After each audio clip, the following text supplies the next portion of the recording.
Mana bunda baza bo'lat ashxonama o'tkazsa, bu musata o'tkazsa qanday bo'lib ketdi ben qashqa yemek ishmak. Mushunda ashxonama o'tkazib bermoqchi, ishi qaysoqlik edem. Ikki maktabning oldiga joylashgan, atrofi qaysoq bütün ailelikda qo'rib imtihonchiq, maktabdimish kish maktab bor. Maktab bo'ldirma tush vaqtda shayla ta'lim bütün o'rlashtirilgan. Mushunda ashxonama o'tkazib bermoqchi. Bu nima sababdan bular bo'lsa bir tajribasini oxir deb bitirma. Oldi bilan biz dükkanning oldi marasini qolgan sharoitni ko'ramiz. Undalab qolsa ishkaldan chiqib oldinning marasini ko'rib baqala dükkaniga qanday oldigan meni ko'rib bundan dukkan chiqib ketdi.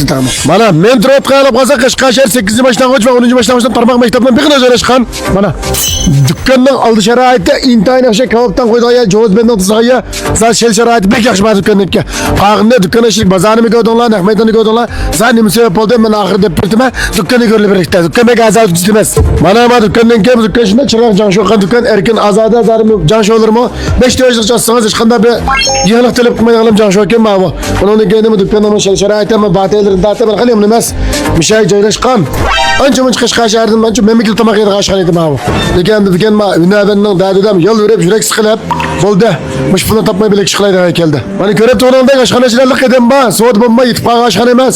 Ijarasi bor bek azam ya'niki. Mush qata bo'yicha emsa shaxsiy dükkan emas. Birlikda o'stirmaydi, birlikda tushmaydi, tushsaymi tag'in birlik qildi. Qolgan o'stirib qolgan tushirgan ish yo'q. Ularga qaz dükkanga xotan rayonda emas, qog'oz shirka eslarini ko'rib baqaylar. Mana bu xotan ochma bek pakiz ma bu maqs ximir rayoniga ko'pchilik avasa qo'rgan rayon. Cho'nsa kichiklar qanday saymas keldi? Aqqa tushdi, shoshak bizim joyga yalir av ekan. Chiketdiq. Mana bu dükkanni ko'rib chiqdilar ko'pchilik Qashqarsarimizda bitta yemek ishmak nima o'tkazotma bilyapsizlar, ko'rib turibsizlar. Buning hammasiga o'z ichida sabablari va hikoyalari bor buningki. Ko'pincha men bilmayman, ba'zilar menga beri ba'zilar bilmayman. Ma dükkan bilan qolsa, uni avvalni chiqolmasdim, zirib ketdi ma dükkan. Uni avvalni chiqish bo'lmagan o'zdan qo'lda uni kelmagan ekan, belak kesib qildiganlar, yemek ishmak qizib qilib bilan bo'g'ashlama bu. Dükkandan jan sho'zim qo'ydim, nurg'a bilan jan sho'qan dükkan, so'tsi menda bo'layotgan dükkan. Bu dükkanni o'tkazib bermoqchi. Emniyat Qashqarsarda ochiqlaqman deb men bek kiltim bergan. Alaydilar men chiqdim berdim. Unda olib qolsam, shunda sharoit bor dükkan ochmay qilib bo'lib qolsanglar, o'rnadi ekan deyganlar Qashqarsar 8-boshlang'ida yana joylashgan. Buruq Maliya Sud maktabining qarshi taraf joylashgan. Mendirda Maliya Sud maktabini 10-boshlang'dan bir tarmoq qilib o'tdi. Mush atrofda ikki maktab joylashgan. Gulbaq ko'chasidan oldirga yana buruq Antaliya Gengoxonasininki bir xil joylashganlar yamani ma bu. Tinchachan va ishqaldisam men qaysiz olti o'rda uch-buchma kichik yemek ishmak yo'q men atrofda. Qaysinisi yo'g'on olti o'rda uchaxona buchaxondan bor, apenchixona bor. Lekin bunda kichikka lag'men so'men uch-bucha tomoq chiqargan ashxona yo'q buni.